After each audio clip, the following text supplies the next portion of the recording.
히브리서 5장 1절에서 14절 5장 전체를 다 같이 읽겠습니다. 시작.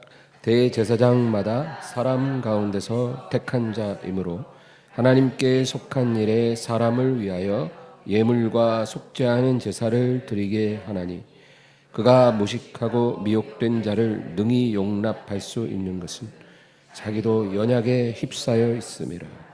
그러므로 백성을 위하여 속죄제를 드림과 같이 자신을 위하여도 드리는 것이 마땅하니라. 이 존귀는 아무도 스스로 취하지 못하고 오직 아론과 같이 하나님의 부르심을 받은 자라야 할 것이니라. 또한 이와 같이 그리스도께서 대제사장 되심도 스스로 영광을 취하심이 아니요 오직 말씀하신 이가 그에게 이르시되 너는 내 아들이니 내가 오늘 너를 낳았다 하셨고, 또한 이와 같이 다른 데서 말씀하시되 내가 영원히 멜기세덱의 반차를 따르는 제사장이라 하셨으니 그는 육체에 계실 때 자기를 죽음에서 능히 구원하실 이에게 심한 통곡과 눈물로 간구와 소원을 올렸고 그의 경건하심으로 말미암아 들으심을 얻었느니라. 그가 아들이시면서도 받으신 고난으로 순종함을 배워서 온전하게 되셨은즉 자기에게 순종하는 모든 자에게 영원한 구원의 근원이 되시고 하나님께 멜기세덱의 반차를 따른 대제사장이라 칭하심을 받으셨느니라. 멜기세덱에 관하여는 우리가 할 말이 많으나 너희가 듣는 것이 두나무로 설명하기 어려우니라. 때가 오래되었으므로 너희가 마땅히 선생이 되었을 터인데 너희가 다시 하나님의 말씀의 초보에 대하여 누구에게서 가르침을 받아야 할 처지이니 단단한 음식은 못 먹고 젖이나 먹어야 할 자가 되었도다. 이는 젖을 먹는 자마다 어린아이니 의의 말씀을 경험하지 못한 자요 단단한 음식은 장성한 자의 것이니 그들은 지각을 사용함으로 연단을 받아 선악을 분별하는 자들이니라. 아멘. 예. 오늘은 대제사장이라는 직분에 대해서 우리가 나누려고 합니다. 이 직분에 대한 이해가 아주 우리에게 중요합니다. 여러분, 이 대제사장이라는 이 직분은요, 하나님과 사람을 중재하는 직분입니다. 그러니까 아주 특별하죠. 그럼 왜 하나님과 사람 사이에 중재자가 있어야 되느냐? 반드시 필요합니다. 죄가 있기 때문입니다. 사람이 하나님 앞에 그냥 못 나가는 거예요. 죄 때문에. 그래서 이 문제를 해결하고 하나님과 사람을 중재할 대제사장이 있어야 하는 것이죠. 그래서 대제사장이 이 사람의 죄와 허물을 위하여 속죄 제사를 드려야 하는 것입니다. 속죄 제사를 드리고 사람을 위해 중보해야 하나님께서 사람을 용서하시고 구원도 하시고 은혜도 내려주시는 것이죠. 그래서 이 구약 성경에 보면은 대제사장과 선지자라는 직분이 나오는데요. 이 두 직분이 아주 중요한 직분인데 서로 반대의 일을 합니다. 그래서 선지자라는 것은 하나님의 말씀을 백성에게 전달하는 거죠. 하나님이 말씀하는 것을 백성이 직접 못 들으니까 대신 듣고 전달하는 게 선지자죠. 그래서 모세가 한 일이 바로 그 선지자 사역입니다. 시내산에 올라가서 하나님의 음성을 듣고 백성에게 전달했죠. 그게 선지 사역이에요. 근데 모세의 형 아론은 대제사장으로 부름을 받았죠. 그건 뭐예요? 그거는 반대로 백성들의 죄를 가지고 속죄를 하는 그런 중보자인 것이죠. 그래서 역할이 다른 것입니다. 근데 이 대제사장이 되려면 두 가지 조건이 필요하다는 거예요. 하나는 사람이어야 하는 거죠. 천사는 대제사장이 될 수가 없습니다. 왜 안 될까요? 천사도 못할 법이 뭐가 있겠어요. 근데 천사는 대제사장이 안 되는 겁니다. 사람의 죄와 연약을 이해하지 못하기 때문에. 천사는 우리랑 차원이 달라요. 그들도 죄를 범하지만 사람의 입장에서 죄를 범하는 게 아닌 거죠. 그래서 천사들은 죄를 범하면 속죄하는 일이 없어요.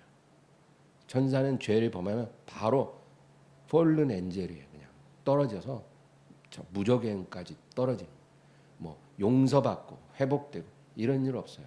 천사는 죄 지으면 그냥 끝이에요. 왜? 우리랑 출발점이 다르기 때문에. 죄를 지어서는 안 되는 존재예요, 천사는. 사람은 그렇지가 않죠. 여러분, 천사들은 실시간으로 하나님의 얼굴을 보고 하나님의 음성을 듣는 존재예요. 하나님이 하늘 보좌에서 실시간으로 말씀하시면 우리 옆에 와 있는 천사들이 실시간으로 듣고 실행을 합니다. 시차가 없어요. 하나님의 영광을 직접 보는 존재들이죠. 그러니까 범죄에서는 안 되는 존재들. 우리는 연약에 쌓여 있잖아요. 그러니까 하나님이 불쌍히 여기시는 거죠. 그래서 죄를 100만 번을 지어도 회개만 잘하면 또 용서가 되는 거예요. 우리는.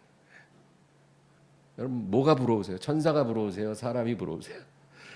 분명한 거는 천사들이 우리를 굉장히 부러워한다는 거죠. 그래서 대제사장이 되려면 천사는 불가능하다. 그들은 사람의 연약을 이해하지 못하기 때문이죠.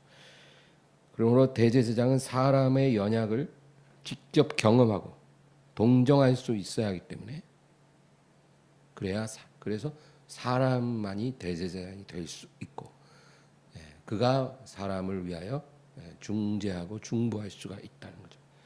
오늘 본문 히브리서 5장 1절과 2절을 다시 한번 읽어보겠습니다. 대제사장마다 사람 가운데서 택한 자이므로 하나님께 속한 일에 사람을 위하여 예물과 속죄하는 제사를 드리게 하나니 그가 무식하고 미혹된 자를 능히 용납할 수 있는 것은 자기도 연약에 휩싸여 있습니다. 정확한 말씀이죠. 그 다음에 대제사장이 되려면 하나님이 택한 자여야 한다는 거죠. 그러니까 하고 싶다고 할 수 있는 게 아니고 하나님이 그 사람을 대제사장으로 세워야 하는 겁니다. 그래서 4절 우리 한번 읽겠습니다. 이 존귀는 아무나 스스로 취하지 못하고 오직 아론과 같이 하나님의 부르심을 받은 자라야 할 것이니라. 그렇죠? 모세는 선지자로 부름을 받았지만 그 형 아론은 대제사장으로 하나님이 세우신 거죠. 그러면 우리가 이제 구약 성경에서 대제사장은 이제 아론으로부터 시작을 합니다. 아론은 레위 지파죠. 레위 지파 아론의 자손만이 대제사장을 할 수가 있는 거예요. 그러면 예수님은 어느 지파세요? 유다 지파잖아요. 그러니까 예수님은 대제사장이 될 수가 없다는 거죠.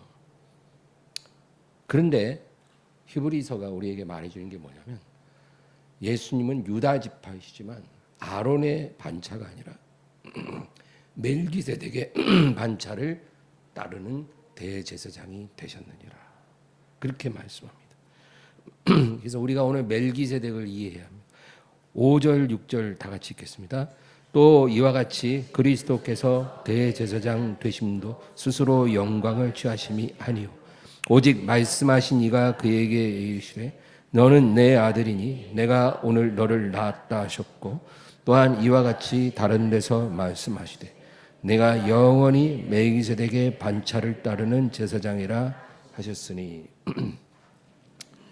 다른 데서 말씀했다는 건 시편 110편에 기록된 말씀이죠. 내가 너로 멜기세덱으로 영원한 대제사장이 되게 하리라. 그 말씀, 예언의 말씀이 시편 110편에 있기도 하고요. 그러나 이제 멜기세덱은 창세기 14장에 나옵니다.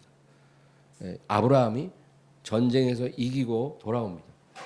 근데 갑자기 살렘 왕 멜기세덱이라는 사람이 아브라함을 영접했다는 거예요.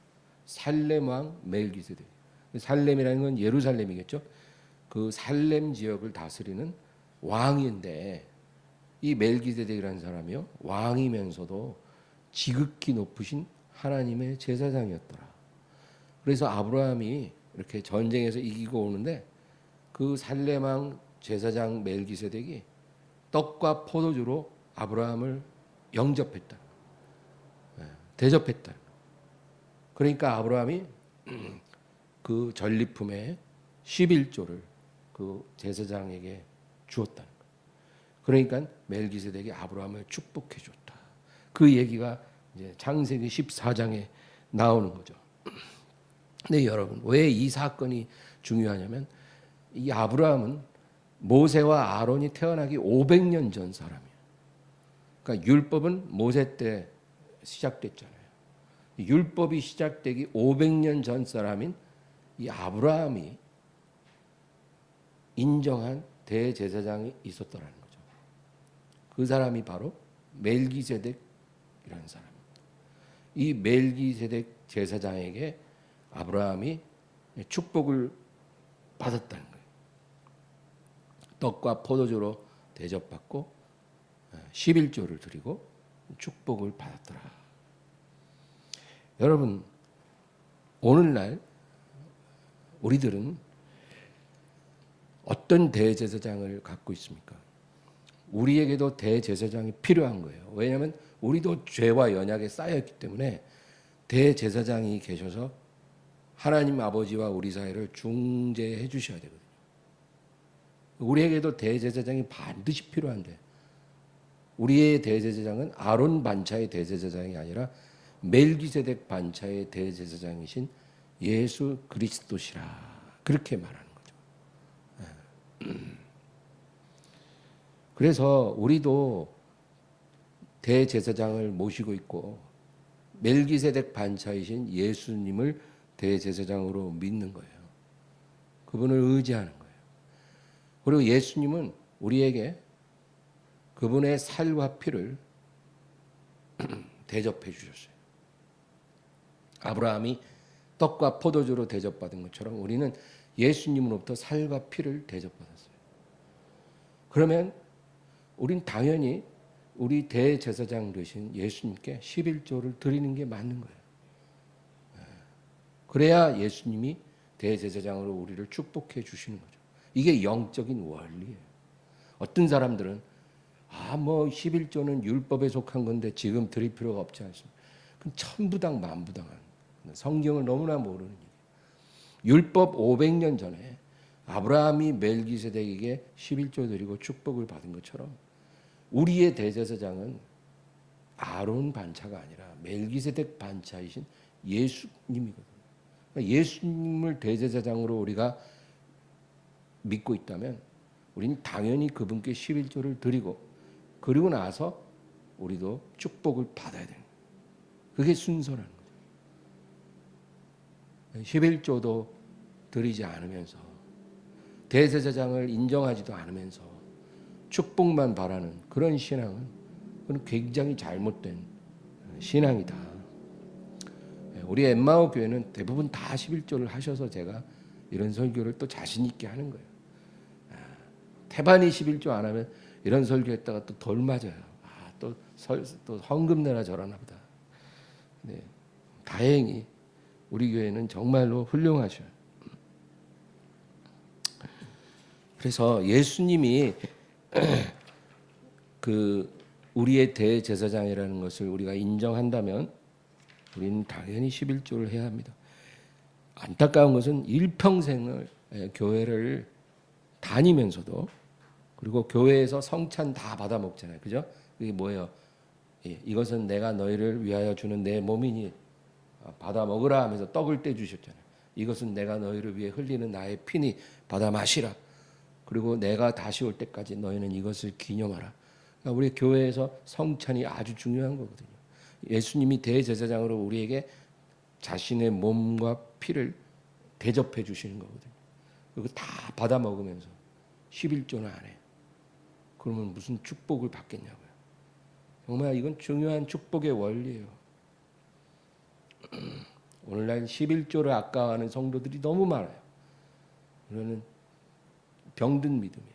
잘못된 믿음. 그러지 말아야 합니다.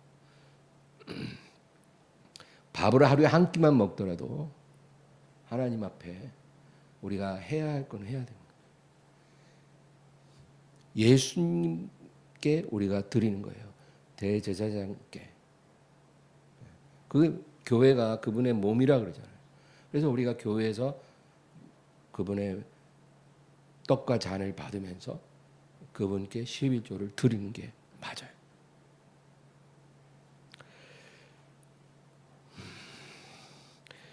하나님을 섬긴다는 것은 여러분 그냥 내 마음대로 내 내키는 대로 섬기는 게 아닙니다.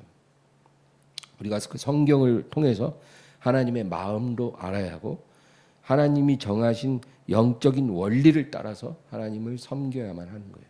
그냥 내 마음대로 편의적으로 그냥 쉽게 섬길 수 있는 게 아닌다.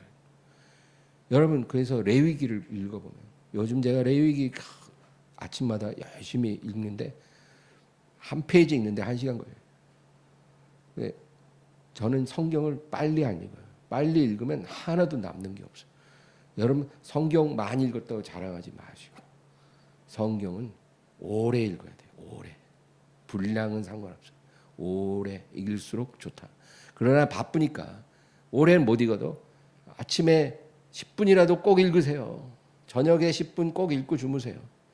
매일 아침 저녁으로 성경을 읽어야 합니다. 설교 듣는 거하고 별개예요. 성경을 읽어야 돼요. 성경을. 아유 읽어도 모르겠어요. 근데 하나님이 가르쳐 주신다고 믿고 기도하면서 읽으세요. 그러면 눈이 열릴 거예요. 근데 여러분 레위기를 보면 되게 지루하잖아요. 근데요 그게 중요한 거예요. 하나님이 아주 디테일하게 나를 어떻게 섬겨야 하는지 가르쳐 주십니다. 성막은 어떤 구조로 만들고 장이 몇 규빗, 고가 몇 규빗 아주 디테일하게 성막의 구조를 가르쳐 주죠. 그대로 지어져. 그 안에 성물들은 또 어떤 양식으로 어떤 재질로 만들고 그리고 제사는 어떤 방법으로 드리고 또 분향할 때 그건 어떤 방법으로 분향하고 절기는 어떤 규례를 따라 절기를 지키고 또 정결하기 위해서 정결의 규례는 어떤 식으로 하고 아주 디테일한 방법을 하나님이 다 말씀하셨어요. 그게 뭐예요? 너희가 이렇게 해라는 거예요. 만약에 네 맘대로 했다가는 나답과 아비후가 불타 죽은 것처럼 그렇게 죽는다는 거예요. 여러분 하나님 섬기는 거는 의욕만 갖고 하는 게 아니고 하나님의 말씀을 따라 하나님의 방법으로 우리가 하나님을 섬기는 거예요. 제 멋대로 하나님을 섬기는 신앙은 사사기 신앙이에요. 사사기 읽어보면 이스라엘에 이제 말씀이 사라지니까 제 멋대로 하나님을 섬기는 거예요. 그 시대가 사사기 신앙이에요. 그러나 하나님의 영적인 그 원리를 따라 섬기는 게 레위기 신앙이에요. 여러분 사사기 신앙 갖지 말고 레위기 신앙을 갖기를 바랍니다. 그래서 우리가 성경을 열심히 연구하고 공부해야 합니다. 오늘 본문 다시 11절에서 14절까지 11절에서 14절 읽겠습니다. 멜기세덱에 관하여는 우리가 할 말이 많으나 너희가 듣는 것이 두나무로 설명하기 어려우니라. 때가 오래되었으므로 너희가 마땅히 선생이 되었을 터인데 너희가 다시 하나님의 말씀의 초보에 대하여 누구에게서 가르침을 받아야 할 처지이니 단단한 음식은 못 먹고 젖이나 먹어야 할 자가 되었도다. 이는 젖을 먹는 자마다 어린아이니 의의 말씀을 경험하지 못한 자요 단단한 음식은 장성한 자의 것이니 그들은 지각을 사용함으로 연단을 받아 선악을 분별하는 자들이니라. 여기 보면 이 멜기세덱에 관하여는 내가 할 말이 많으나 너희가 듣는 것이 두나무로 설명하기 어렵다. 이 멜기세덱 반차이신 예수 그리스도의 대제사장직에 대해서 내가 설명을 해주고 싶어도 지금 너희가 다 이해하기가 이제 어려울 것이다. 이제 그 얘기죠. 그리고 나서 이제 두 종류의 그리스도인의 이야기를 합니다. 예, 그리스도인이 두 종류라는 거예요. 하나는 부드러운 젖과 같은 말씀만 먹을 수 있는 그리스도인, 부드러운 우유만 소화할 수 있는 그러한 그리스도인이 있고, 또 하나는 단단한 음식, 고기나 이런 음식들을 소화시킬 수 있는 그런 그리스도인이 있다는 거죠. 그럼 13절에는 이 젖먹이 신앙에 대해서 이제 이야기를 합니다. 13절이요. 이는 젖을 먹는 자마다 어린아이니 의의 말씀을 경험하지 못한 자요. 이 젖먹이 신앙의 특징은 뭐냐면 의의 말씀을 경험하지 못했다는 거예요. 그러니까 하나님 말씀을 늘 읽고 듣지만 의의 말씀을 경험하지 못하는 그런 크리스찬들이 있어요. 이게 무슨 말일까요? 하나님 말씀은 여러 가지가 있어요. 그런데 그 가운데 이제 우유같이 부드러운 말씀, 젖먹이들이 소화시킬 수 있는 말씀이 있다는 거죠. 은혜의 말씀, 그죠? 하나님 너를 사랑하셔. 하나님 너를 이해하셔. 하나님은 네가 아무리 부족하고 연약해도 너를 긍휼히 여기고 너를 품어주시는 하나님이야. 그리고 하나님은 너의 죄를 다 용서하기를 원하시고 또 네가 잘 되기를 원하시고 네가 행복하기를 원하시고 네가 구하는 것을 다 들어주기를 원하셔. 이런 말씀들, 이런 말씀이 바로 이 젖과 같이 부드러운 말씀이에요. 어린 아기들도 소화시킬 수 있는 그런 말씀. 이런 말씀을 누가 싫어하겠어요? 다 좋아하죠. 틀린 말씀 아니에요. 그것도 하나님의 말씀이지만 그런 젖먹이 신앙이 소화시킬 수 있는 말씀인데 거기까지라는 거예요. 단단한 음식은 소화가 안 돼요. 이 단단한 음식이 뭐예요? 한마디로 말하면 순종의 말씀이에요. 순종. 순종하라는 거예요. 하나님께. 죽기까지 순종하라는 거예요. 피 흘리기까지 순종하는 거예요. 나의 육신을 날마다 십자가에다 못 박으라는 거예요. 그런 말씀이 이제 젖먹이들은 소화하기가 어려워요. 그러니까 이런 상황을 의의 말씀을 경험하지 못했다. 그렇게 말하는 거예요. 우리가 진정으로 의로움에 이르고 거룩함에 이르려면 여러분 젖먹이 말씀만으로는 안 돼요. 그거는 그냥 젖먹이 아기가 배고프면 울면 그냥 엄마가 그냥 바로 젖병 입에다 그냥 물려주는 그런 신앙이죠. 그리고 또 좀 배 차면은 또 딱 뽑아주면 또 자다가 또 배고프고 똥오줌 싸면 또 울면 또 엄마가 와서 기저귀 갈아주고 또 젖 먹여주고 이런 거죠. 이런 신앙은요 거룩함을 이해하지 못해요. 여러분 제가 거룩함이 뭐라 그랬어요? 거룩함은 순수함하고 달라요. 홀리와 이노센트는 다른 거예요. 아담과 하와는 순수했지만 거룩하지 못했어요. 거룩함에 이르려면 반드시 죄를 이겨야 되거든요. 죄를 이겨야 거룩함이 되는 건데 그들은 거룩함을 알지 못했어요. 하나님이 왜 선악과를 주셨냐? 거룩함에 이르도록 부르신 거예요. 이 선악과의 유혹을 너희가 이겨야만, 내 말씀을 순종해야만 너희는 거룩한 사람이 될 수 있다. 근데 그 거룩함을 이해하지 못해요, 어린아기들. 우리가 거룩해지고 하나님의 의로 온전히 새로운 사람이 되려면 우리는 의의 말씀을 경험해야 되는 거예요. 근데 젖먹이 신앙은 그렇지 않다. 그 다음에 우리 위로 올라가서 8절부터 10절을 다시 한번 읽어보겠습니다. 8절에서 10절입니다. 그가 아들이시면서도 받으신 고난으로 순종함을 배워서 온전하게 되셨은즉 자기에게 순종하는 모든 자에게 영원한 구원의 근원이 되시고 하나님께 멜기세덱의 반차를 따른 대제사장이라 칭하심을 받으셨느니라. 이제 예수님 얘기를 하는 거예요. 예수님이 이 세상에 육신으로 오셨어요. 우리와 똑같은 조건을 가지셨어요. 근데 예수님은 아들이시면서도 받으신 고난으로 순종을 배웠다. 예수님이 이 세상에서 고난을 받으셨어요. 어떤 고난을 받으셨을까요? 예수님이 고난 받으신 그 고난은요, 여러분, 우리가 생각하는 그런 고난은 아니에요. 사람들은 고난이다 그러면 뭘 생각해? 먹고 살기 위해서 밤낮 일해야 되는 거예요. 막 이 세상에서 경쟁하고, 그리고 막 물질로 고민하고, 그런 고난을 우리는 생각하죠. 그리고 우리가 어리석어서 범죄해서 우리가 넘어지면 고난 당하잖아요. 예. 투자 잘못해서 쫄딱 망해갖고 고난 당하고, 그렇죠? 예. 영끌해서 그냥 아파트 샀는데 갑자기 막 금리가 오르고 막 너무 막 괴로워지는 거야. 그래갖고 경매에 다시 또 내놓고 막 엄청 손해 보고 머리 막 쥐어뜯으면서 인생이 왜 이렇게 힘드냐, 그런 고난. 우리는 그런 고난을 생각하는데 이런 고난을 받으셨다는 게 아니에요.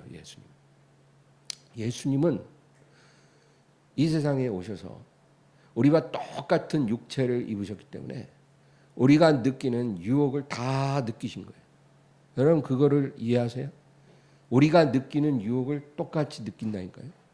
우리가 받은 마음의 갈등을 다 갖고 계셔요.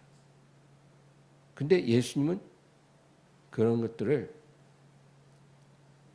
온전히 다 십자가에 못 박는 그런 삶을 사셨어요. 갈보리 십자가 이전에 예수님은 이미 매일매일 십자가에 못 박히시며 삶을 사셨어요. 이게 그분이 받으신 고난이에요. 왜 그렇게 고난을 받으셨을까요? 왜 그렇게 날마다 십자가에 죽으셨을까요? 그게 아버지의 뜻이기 때문에. 아버지가 그렇게 살라고 하시니까 예수님은 아버지께 순종하기 위해서 그렇게 사신 거예요. 날마다 자기 자신을 십자가에서 못 박이신 거예요.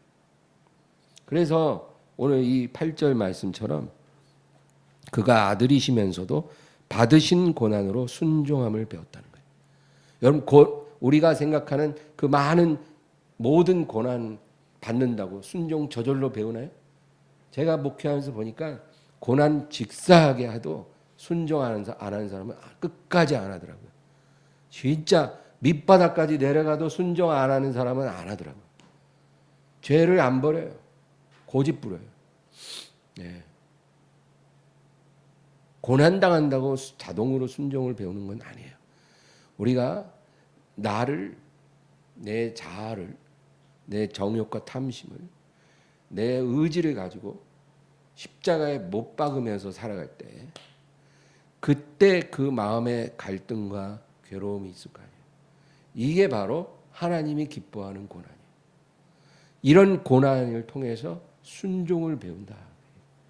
예수님이 그렇게 사셨다 그거예요.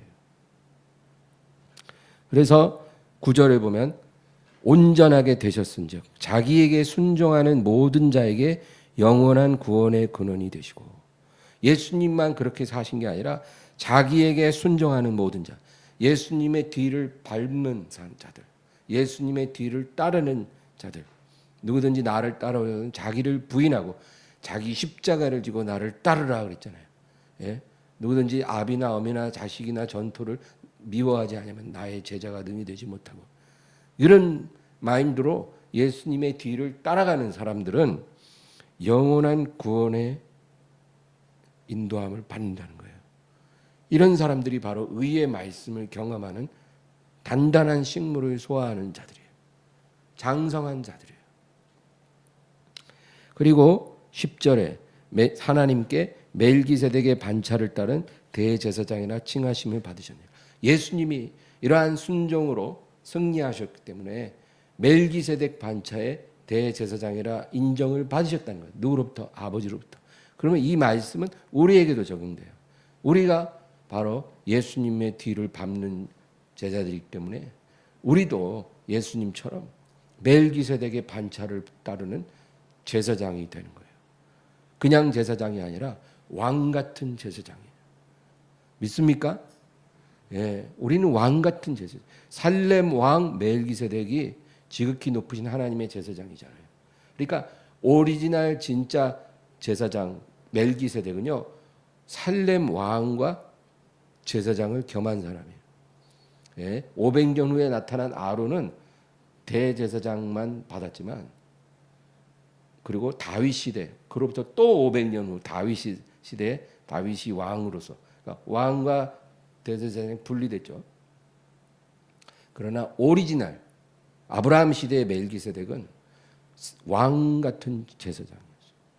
근데 예수님이 바로 왕이시고 대제사장이시고, 그를 따르는, 그를 순종하는 저와 여러분도 왕 같은 제사장입니다. 여러분, 이게 그냥 기분 좋으라고 주는 호칭이 아니라 우리가 그런 존재라는 걸 믿어야 돼요. 우리는 그런 존재입니다.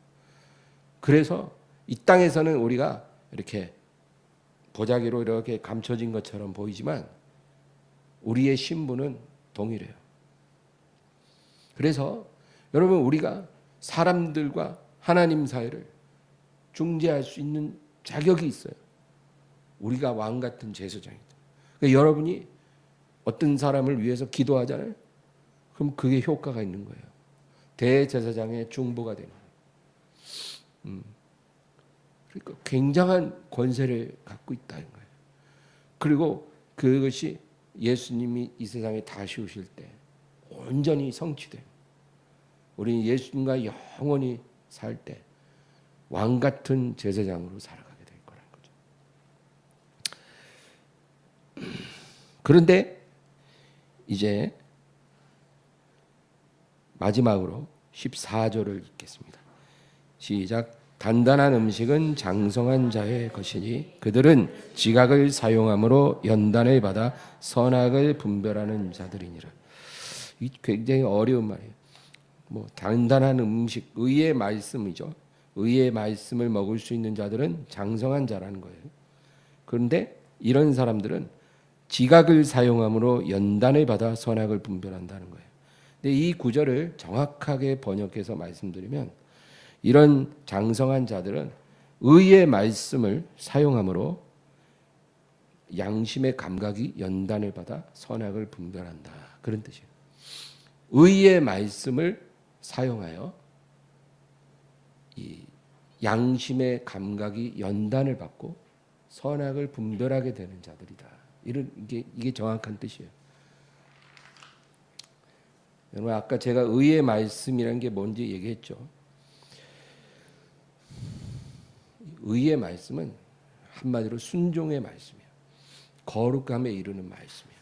그냥 하나님의 사랑받고 은혜받고 축복받는, 이거는 이제 우유 같은 말씀이고, 순종함으로 인해서 거룩함에 이르는, 날마다 나를 십자가에 못 박는, 나를 부인하는 그러한 말씀, 이런 것이 의의 말씀이죠.